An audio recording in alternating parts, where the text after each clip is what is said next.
Hello everybody.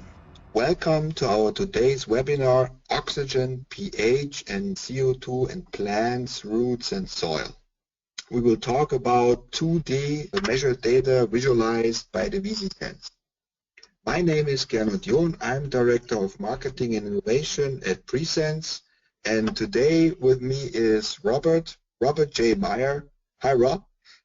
And Robert studied chemistry at the local University of Regensburg, and he received his PhD in 2007. So he has almost 10 years of experience in imaging devices. He works in the R&D department of VisiSens and is responsible for the imaging devices there. Today he will talk about the measurement of the three parameters oxygen, pH and CO2 in plants, roots and soil, and we are continuing in a series of webinars showing the different types of applications. Robert, before we start, I would like to say a few words about VisiSens. VisiSens was founded in the 90s as a spin-off of the local university.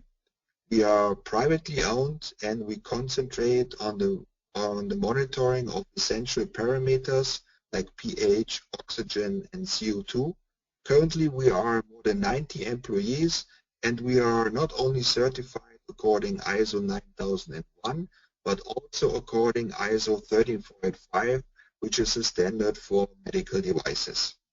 Our product range covers the essential parameters and we have systems that measure through the wall, the so-called non-invasive sensors, as well as microinvasive sensors and probes, our microsensors. Okay, so Rob, after this short introduction, I can only say, Robert, the stage is yours. Thank you, Gernot, for the warm welcome. I also want to say thank you to everybody listening to today's webinar on oxygen, pH and carbon dioxide in plants, roots and soil, and how you can measure them and visualize them with our VisiSens systems. So first of all, I want to start with how you can measure oxygen, pH or carbon dioxide. We in our company VisiSens do that with luminescence optical sensors. These sensors have several benefits, for example, compared to electrical sensors. First of all, what Gernot already mentioned is that you can measure non-invasively through transparent walls. Actually, we are using light as signal transducer, and you can place a sensing element on the inside at your sample site and read it out through a transparent wall, such as a glass wall or a plastic wall or other transparent materials from the outside with the detector. This allows you to measure without opening and without doing sampling, so you can avoid contaminations, but also you can avoid changing of your sample, for example, to gas exchange while opening. The sensors are not made out of glass, so there's no risk of breaking, and they do not consume analytes while measuring, and they are non-toxic. Not consuming analytes while measuring allows you not only to measure in flow conditions, but also to measure in static systems. So the signals are independent from the flow velocity.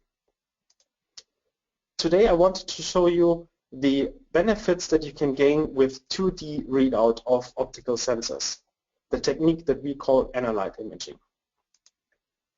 I wanted to start with an example that nearly everybody of you knows. Like you have a meter, a single channel measurement, place it at your sample site and then record either way an analyte value or you record analyte values over time. But biological samples are far from being homogeneous. It's more the norm that you have complex compartmentation. And also the major physiological processes such as, for example, the respiration, they do not occur in a uniform manner in most tissues. So let's take a closer look on what you can get with 2D readout of sensors. First of all, you can see that most of the samples are really not homogeneous. In here, this is a time series measurement recorded of a heterogeneous sample. And what you can also see is that you have different regions and different things are happening in there. So first of all, you can get an overview of what happens in your sample. I will start it just again. And then you can concentrate on different regions of interest and investigate them over the time course. This can be shown in here. For example, if you take a look at this hotspot here on the bottom right side and take a region of interest on this hotspot, you can get a plot of the analyte value over a time course. For example, if you take the whole image in the mean value, your analyte value over time or the shape of the graph will look totally different. And also if you choose regions where less happens, for example, bulk materials, you have another different graph or another different analyte involvement. And you can select freely, or you can freely choose your region of interest over your recorded area and get different profile plots or time plots of the analytes. So what you can gain in here is, first you gain an overview on what's happening in your sample, and then you can concentrate on different positions which are interested for your readout or for analyzing your data, and concentrate on these regions of interest and see what's happening there. Another thing that you can do with 2D readout of sensors is that you can record multiple spots in one recorded field of view. So you can do one image and record several spots. You can choose between various numbers of sensor pieces, or you can also choose different sizes or different shapes and record them in one field of view. Another beneficial thing is that you can study gradients. So you can study not only temporal changes but also spatial changes. For example, in here, this is an interface section between two different media, and you can do different gradient profiles in here and get the oxygen value plotted over the distance. So you can freely choose your measurement conditions and get the data that you need. So to sum up the benefits from imaging is, first of all, you can record thousands of measurement points at the same time within one image. You can generate whole analyte maps, so you can get an overview. You can compare different regions. You can detect and analyze hotspots. You can visualize gradients. You can also monitor overtime changes in time series experiments, study microenvironments, or visualize reactions. And also you can do multi-spot analytics. Can I just step in here for a second? Just want to mention to all of you, you are, as you have probably already noticed, you're muted during the webinar, but please feel free to ask questions using the questions functionality of the webinar app, and we will answer these questions either during the webinar or after. And of course, you also are free to send emails with more detailed discussion points later on. Okay? Thank you, Gano. Our imaging technique is called VisiSens, which can be seen in this image. The measurement principle of the VisiSens systems is really straightforward and easy. You have a sample, you place a sensor foil on top, use the VisiSens detector unit, take a picture of that sensor foil, and thereby you get the analyte map across your sample site. And you can use two options. So either way, you can measure directly by putting the sensor foil directly on your sample and holding the detector at it. Or you can place the sensor behind a transparent wall, such as an aquarium, a Rhizobox, or any transparent vessel, and record the signals through the transparent wall. The VisiSens system consists out of three major components. On one side, the hardware, the luminescent sensor foils, and the software for operating the system. The hardware is a USB-powered handheld microscope detector unit, which records luminescent signals generated by the luminescent sensor foils upon excitation, and then transfers the data to the computer and can be analyzed with the software. As already seen on the last slide, we have three different systems for the VisiSens AX systems, which are color-coded. So we have three different types. The blue color-coded systems are for oxygen imaging, the red color-coded systems are for pH imaging, and the green ones for PCO2. The oxygen sensor foils have a measuring range from 0 to 100% air saturation, which equals 0 to 20.9% oxygen. For pH, we have two different foils, one ranging in the neutral and slightly acidic range from pH 5.5 to 7.5, and one for the more acidic range from 2.5 to 4.5. For PCO2, we also have two different foils, one for 0 to 1% PCO2 and one for 1 to 25%. The response time for the oxygen and pH sensors is less than 30 seconds, and for PCO2 it's less than 3 minutes.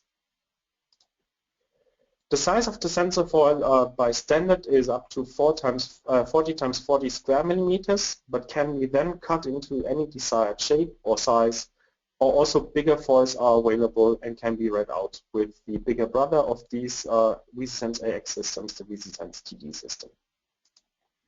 The number of sensing points you generate within one recorded image is up to 300,000. And the sensor foils work in a temperature range from 5 degrees centigrade up to 45 degrees. The oxygen sensor foils are compatible with gas phase measurements, but also with aqueous solutions, stand ethanol and methanolic solutions to a certain extent, and are stable from pH 2 to pH 10. pH sensor foils are stable in aqueous solutions from pH 2 to pH 9, and for PCO2 they are stable for pH 4 to pH 9. The software for the VisiSens devices allows you to record single images, but also to do automated time series measurements. You can choose between periods from seconds, but also make total measurements for month length. It allows you to do pseudo-color representations of the analyte concentrations. Thereby you can calculate and also analyze the analyte values. It allows you to do multi-plots. For example, if you record a time series, you can see on how your concentration of the analyte evolves over time. You can do one-on-one image comparison, or you can also do alpha blending to overlay the raw sensor response with the generated analyte map to see underlying structures. You can freely choose regions of interest and do statistics. And you can also do time series profiles of freely chosen region of interest in your experiments in your time series. And there are even much more functions within the software. So now let's head on to the important part of the webinar, which is maybe the thing that's interesting you the most, the practical examples of imaging in plants and soil. I can mention here that on our website www.presens.de you can find lots of application notes, but also links to publications using the systems. So now let's head on to our first example class. It's on analyte imaging of leaves. Leaves undergo several processes, whereas they undergo respiration during the day and night time, so they consume up oxygen and generate carbon dioxide. Under lighting conditions, they can undergo photosynthesis. So they consume up carbon dioxide and produce oxygen. The photosynthesis only works in the daytime, so under lighting conditions, respiration works in day and nighttime. So our first example is on light-dependent oxygen exchange across leaves. In this case, it was an hibiscus leaf on the abaxial position. The measurement setup was pretty easy. So you have your sample site, which is in this case a leaf, put a drop of water on the leaf, place the sensor foil on top, and record a time series with the VisiSens device. If you use a drop of water in between, it allows you to have a uniform contact of the sample and the sensor foil, and also prevents air bubbles which can generate fake results. Also, this generates a restricted oxygen reservoir, and the time-dependent changes in the oxygen concentrations that can be monitored represent the localized change in the oxygen in the liquid adjacent to the foil. So you have just a tiny reservoir, and this is either way consumed up or filled up with oxygen or with the analyte. In here you can see the first examples or the first results. On the top left side, you see the abaxial area of a leaf under sunlight conditions. So we have a lot of photosynthesis going on with a high oxygenation state. And you can also see that you have different compartments on your leaf. For example, the leaf wings but also intercoastal areas. On the intercoastal areas, there are more stomata, which allows you to have a faster exchange of oxygen. So now if you put this leaf into dark state, the photosynthesis is stopped, which can be seen here on the right side, and the oxygenation values over the leaf area drop down. Oxygen is respired. And after you switch on the light, oxygen is produced again due to photosynthesis, and the oxygen values rise again.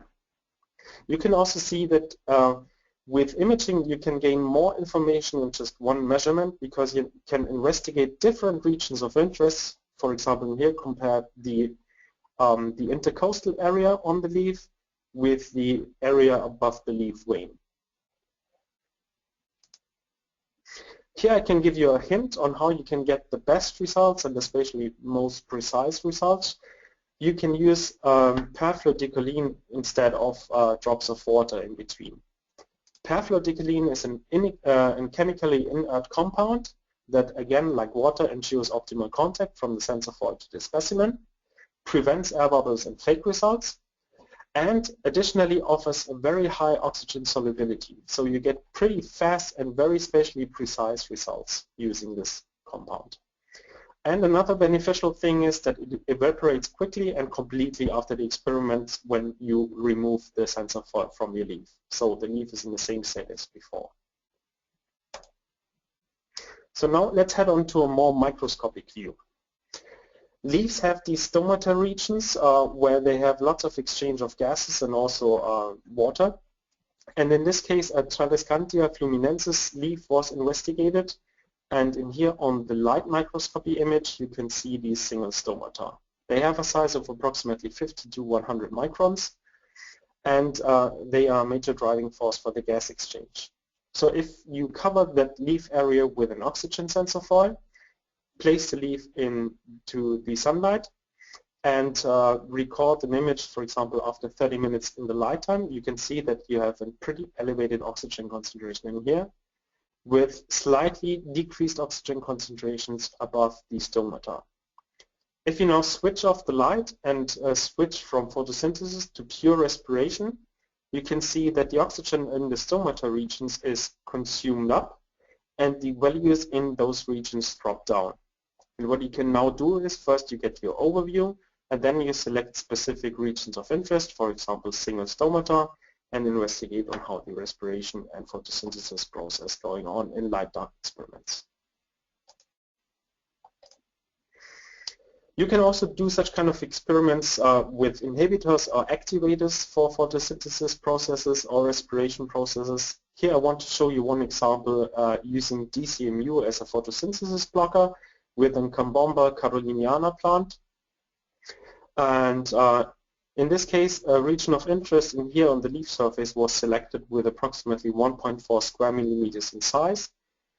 In dark state, oxygen is consumed up due to the respiration in the wild type, and after light is switched on, photosynthesis is going on and oxygen is produced again.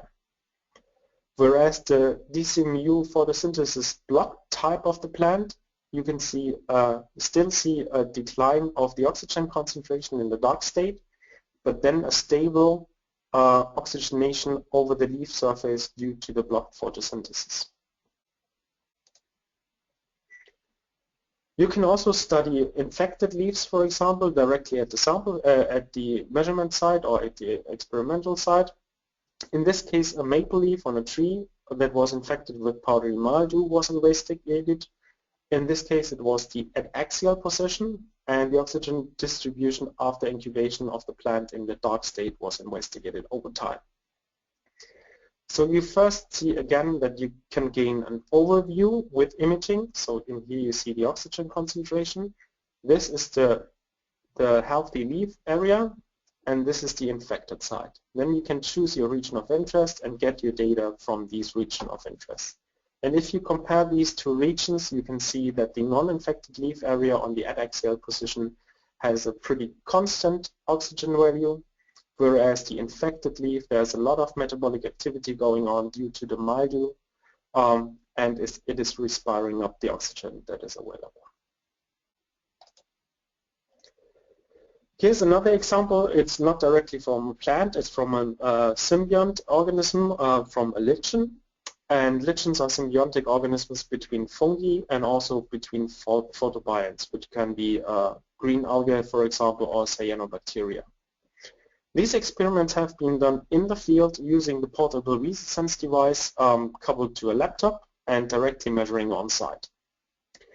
The lichen sample was taken directly from that Roman bridge at the sample site, placed onto a glass slide, covered with the VisiSens sensor foil for oxygen imaging, and then investigated on its photosynthesis and respiration processes. In this experiment, biocide actions or biocide treatments of lichen were investigated. So this first row shows a healthy lichen where you have a slightly decreased oxygen concentration in the lichen area under sunlight conditions, which comes from the net balance between respiration and photosynthesis of the two compounds. And if you switch to dark state, you can see that the oxygen value drops down. It comes from an initial value from approximately 64% air saturation under sunlight condition and drops down after 200 seconds to a value of approximately 21% air saturation. If you now compare these results to the biocide-treated lichen, the biocide-treated lichen have hindered photosynthesis of the photobiont compound of the lichen, and you can see already under sunlight conditions that the net balance between respiration and photosynthesis is shifted to lower oxygen values. So we have an initial starting value of around 9% air saturation, and after 100 seconds in a dark state it gets pretty hypoxic. This can also be seen in here in this time series in the dark state. Robert, before you go to the next section, can I just ask 2 questions which came from the audience? Yes, please. Yeah, 2 technical questions. One is about the resolution you have for the different parameters, so what in terms of the spatial resolution. So what is this in millimeter or micrometers? For the oxygen sensor foils, they can go down to less than 25 microns in spatial resolution. For pH and carbon dioxide, it's approximately a little bit more than 100 microns in spatial resolution. And the other goes exactly in a different direction. What is the maximum size of the sensor foil? So what is the maximum field of view? With the VisiSens AX devices, you can go up to a maximum field of view of 4 × 4 centimeters. But if you need bigger field of views, we have also customized prototype solutions that can do this. Okay, great. Thank you. Thank you. So now let's head on to the next topic on analyte imaging in stems and seeds. Here I want to just show you 2 quick examples on how you can apply oxygen imaging to these 2 types. The first example is a potato stem. Actually, it's a cross-section of a potato stem where you can see in the light microscopy image that you have different tissues in this potato stem. You have vasculature tissue, indicated in here as A, a parenchyma, indicated as B, and an inner cavity, indicated as C. So now, if you apply this stem to oxygen imaging, place the foil on top and image the cross-section in the dark state, you can see that the oxygen is respired up in certain compartments of the stem. And you can see that you have the highest respiratory demand within the vascular tissue, a slightly lower oxygen demand in the parenchyma, and pretty stable oxygenation in the inner cavity. You can also select then your regions of interest and get the time profile plots of this experiment. So now let's come to seeds. Seeds also have gradients in analyte distributions, spatial gradients. In this experiment, pea and barley seeds were investigated, cut with a knife into cross-sections and then covered with the oxygen imaging sensor foil and imaged with the VisiSens A1 detector. What you can already see in here is how the gradients over the side walls, over the walls of the seeds evolve. So you have higher oxygen values on the outside and lower oxygenation in here in the middle part, which shows you that you have a higher respiratory demand in the inner part of the seed. You can also see that you have a higher respiratory demand in the hypocotyl of the seed.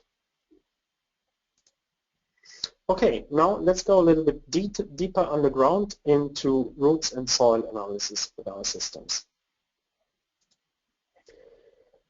The first example is a study of an oilseed grape grown in 14 days in Diffco agar in a rhizobox.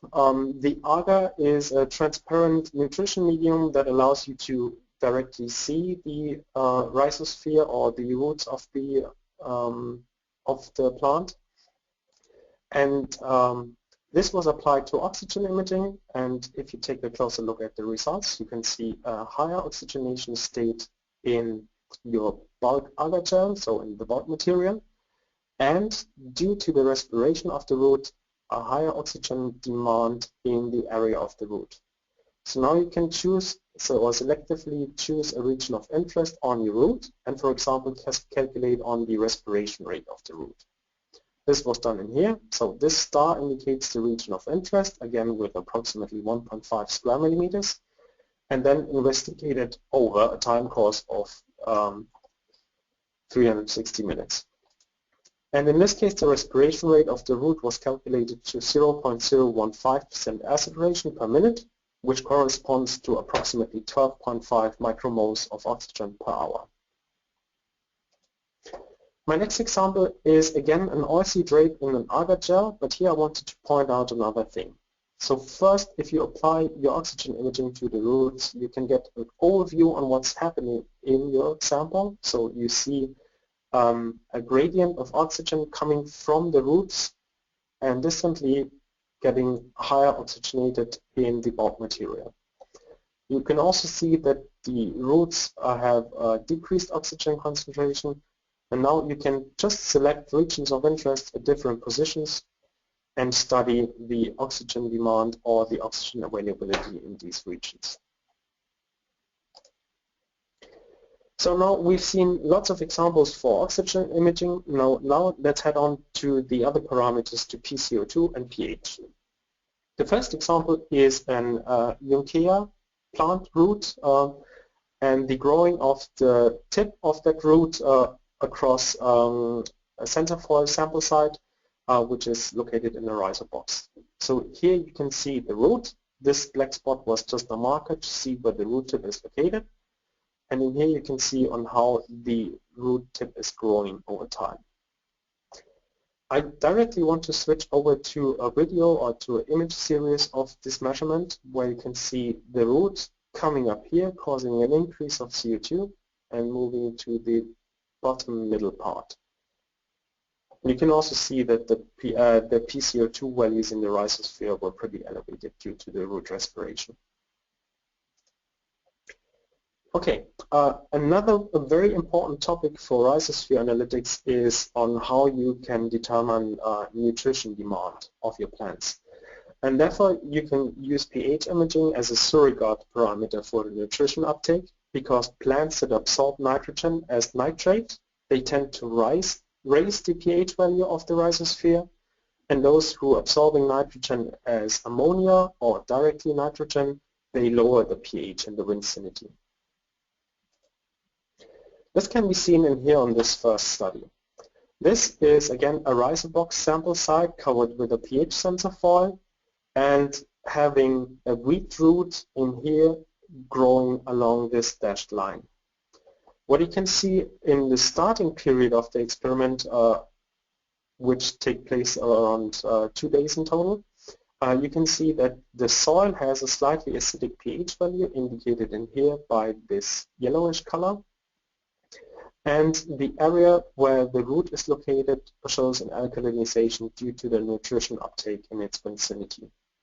You can also see that you have a pretty broad influence zone of the roots towards the soil, which is higher or more than 5 millimeters. And what also gets visible over the time period of 2 days is that you can have alkalinization of the bulk soil was investigated over the whole field of view. This was due to several roots being adjacent to the sensor foil and causing this alkalinization of the soil. As already mentioned, nature is not always simple. So in nature, you do not have isolated plants. You mostly have intercrop plants, and this was investigated in here in this model experiment with intercropped wheat and chickpea roots. Here, from the top left towards the bottom middle side, the main chickpea root is growing. You can also see root hairs on the sides in here as the dotted line. And here the wheat root is crossing. You can also see on how it is crossing over time. This was a total of 4 days experiment in here, in this case. Now I wanted to switch over again to the video of that recorded time series, where you can see on how the pH value promotes in that experiment. I will show you that video several times to indicate different things that are happening in there. First of all, what you can see at the starting position is you have a pretty acidic value around the main chickpea root. And here you can see the root hairs of the chickpea root growing, causing an acidification around their roots and also in slight parts of the surrounding soil. What you can also see is parts of bulk soil where nothing really happens. And another thing that I wanted to point out is here comes the wheat root. And maybe I go back a little bit. You can see that when the wheat root tip crosses that line, you have first a slight acidification, acidification, then followed by a big alkalinization in this area. So here again, first you can get your overview with 2D readout of a sensor foil across that area. So you can see how the situation looks like, and then you can concentrate on different regions of interest and analyze the data specifically. For example, in here, this circle indicates the area where the wheat root is crossing. So first we start with a slightly alkaline pH value of the soil. When the wheat root is crossing, you have a slight acidification coming down to approximately neutral values and then going up to more alkaline values again. If you take a closer look at the basal part of the chickpea root, you can see you have a strong acidification, or comparatively strong acidification at the beginning, and then followed by a constant acidic pH of the soil or the root area. If you investigate areas without visible roots, you have pretty stable pH values over time. And if you take a closer look at the main chickpea root, you have stable acidic value over time. You can also see in here this repetitive structure, and this is due to the daily watering process taking place in this experiment. So now I want to head on to my last experiment, which is again intercrop fruits and pH imaging applied in rhizotrons. In this experiment, maize and bean roots were investigated. First, they were investigated separately, like on the left side, the maize root, and on the right side, the bean roots. If you take a closer look at the pH imaging values, you can see that maize roots start with a slightly acidified pH value at the beginning, and then causing an alkalinization of the root area. Whereas bean roots have slight alkalinization first and then have a strong acidification. If you compare this to the bulk soil values, you can see in here for the maize root starting at slightly acidic values and then going to more alkaline values compared to the bulk soil material, which has a stable pH value. And in the case of the bean root, you start with slightly alkaline values and then going down to acidic values.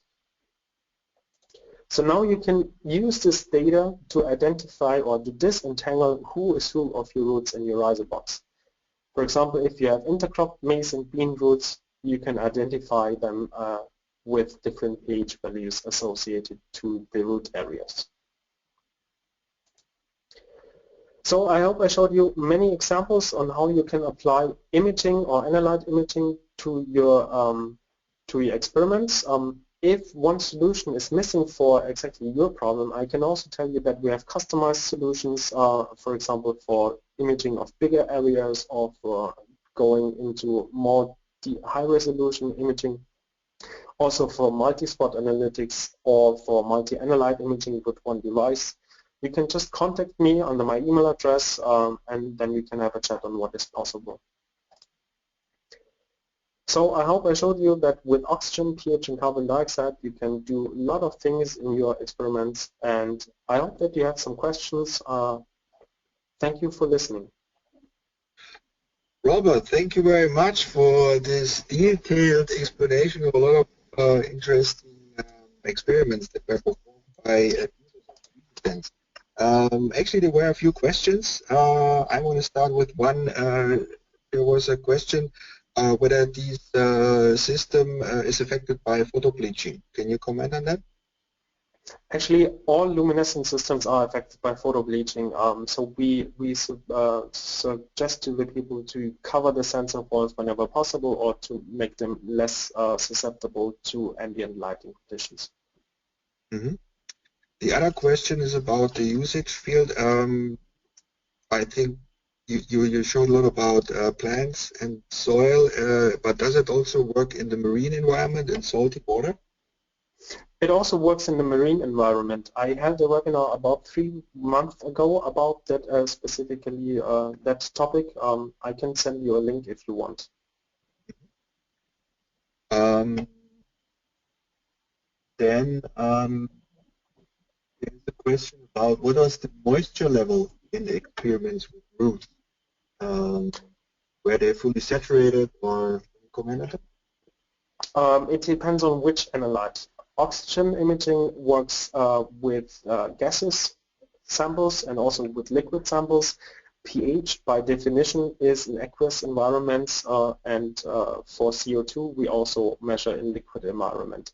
What you can do is you can first soak the sensor with water, then it works also with partially dry soils, but not for like days or weeks, but for short-term experiments. If you want to do long-term experiments, we suggest to do water logging if you want to do, for example, weeks or month analysis. And then it's a question also about, in the same direction about the long-term stability. So how long can you leave a cone in a reservoir? And maybe you can also comment on the time of measurement if possible. This depends on two factors. First factor on how much ambient light you get at the sensor fall and on how many measurements you take. In optimal conditions you can do that really for weeks by choosing longer periods of time in between the measurements, so doing less samples, but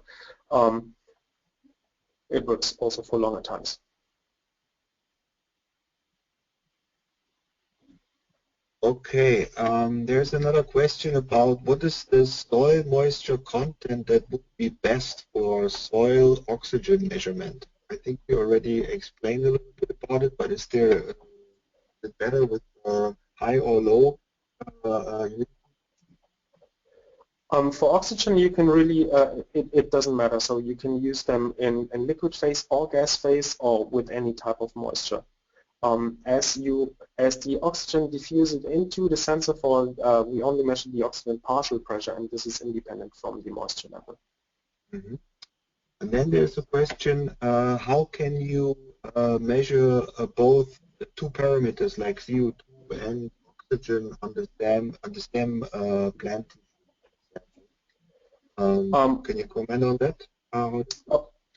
What you can do is you can place two sensor foils adjacent to each other and use two VisiSens systems to read that out, or you can read the two sensor foils out with the VisiSens TD system, which is able to do all three parameters with one device. Okay, great. I think that's everything for the moment. So Robert, again, thank you very much for sharing this data with us, and thank you for the audience for being with us today. Please don't hesitate to contact us for further discussion about the system. And yeah, I wish you a great day. Thank you. Bye. Thank you, everybody. Bye.